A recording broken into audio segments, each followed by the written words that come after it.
Alright, so this is just a summary video of basically all the things that I went through in the last couple of years.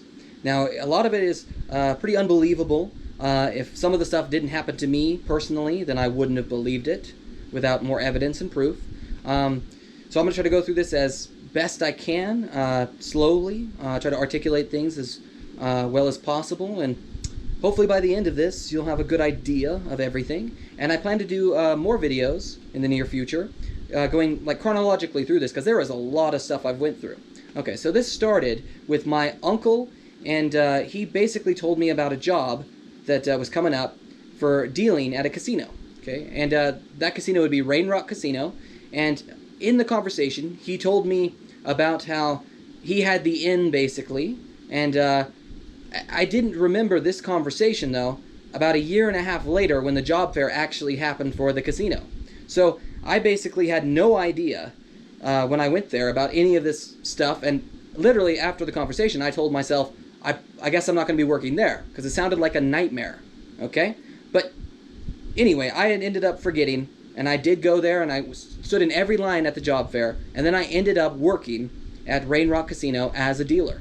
And then after 2 years of working there, they started certain measures that they talked about, because I didn't pay certain money to them. It was for racketeering. So this is all organized crime, and it's in a small town, Wairika, California. And I know it's somewhat unbelievable, and most people, they don't believe me, or they're partially involved, being bribed, coerced, not sure. Okay, but we'll go through all of this. So the conversation with my uncle, he talked about how they did the same things to a guy in, I believe it's Corning, but Rolling Hills, where they basically paid somebody at Taco Bell to put dog crap and crank in his food. And then, after they did that, he threw up at work and he got fired when he took the secret security test that showed that he had certain drugs in his system, and they didn't believe him, and they ended up firing him. Okay? Well, he told me about all of that stuff. He basically bragged about it. He told me that they had done this before, and you better pay your money, otherwise this will happen to you. You'll never get your second dealer's license. You won't get your 401k with the free $1,000, and they'll put sugar in your gas tank. They'll feed you glass shards. They'll put blue ink on your deli sandwich or whatever from the bar to remind you at one point. They'll, and there was a number of things that he told me, and I didn't remember any of this until my memory was essentially jogged by ending up throwing up after I ate Taco Bell one night.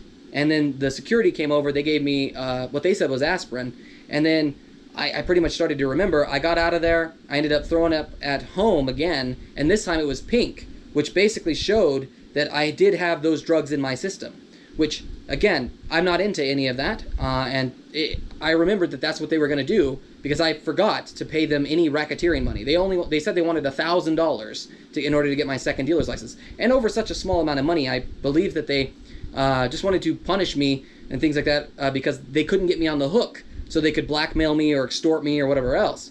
Now, also I had a conversation before any of the punishments, as far as I know, or the major punishments, I should say, happened, and that was with a conversation with Evelyn Kent, who used to work there, and she told me about how she was smelling gas in her house. Her fiance was saying nasty things right when she turned her back, and the worst, most jarring thing she said was that her kid was hearing voices, and I think the kid was around like 4 years old. He was hearing voices, and she caught him in the kitchen with a knife, saying the voices were telling him to cut his wrists.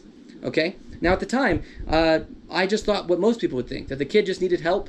You know, he just had some kind of chemical imbalance in his brain or something, you know, who knows. And also that Evelyn was trapped in like a toxic relationship, something like that, okay? But then certain things started to happen to me that were very similar. Now, in the conversation with my uncle, he told me the last thing they'll do, if I manage to survive all of the other things they said they would do, which some of the last things they did to my food was put poison oak in my food. And I have pictures, actually, of the effects of one of the times that happened. And basically, he told me that the last thing they would do is make me seem crazy so no one would believe me. Okay? And I asked him how he was going to do that, or how they would do that, and he was like, don't worry about it.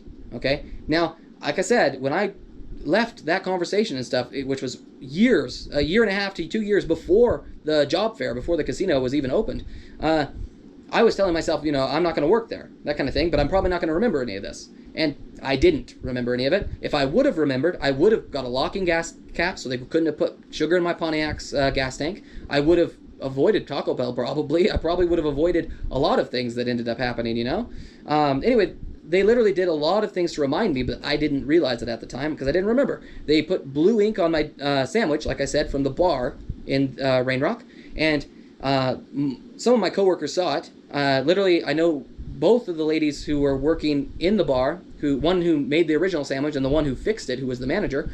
And Cynthia, my coworker, she was sitting next to me, across from me in the break room, and saw the blue on the deli meat. And I told her, I basically asked her, is this supposed to be blue? And she's like, no, I would take that back, which is exactly what I did, but I didn't realize they were trying to make me remember as like a threat, that I needed to pay my racketeering money.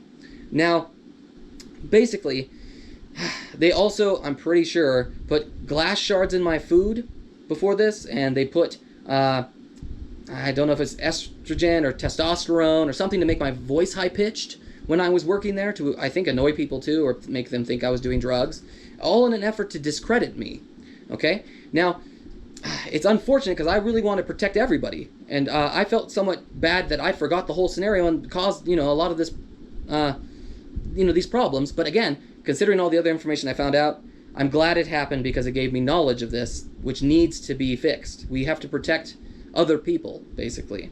So, again, I need to make sure that they never do this to anybody else. I know they've done it to other people. Eveline, I'm pretty sure, is one of their victims as well. I'll go more in depth in more of the unbelievable side of this in the next video, but for now, I just wanted to get some of that out there, that, again, they basically have been involved in this organized crime for a while.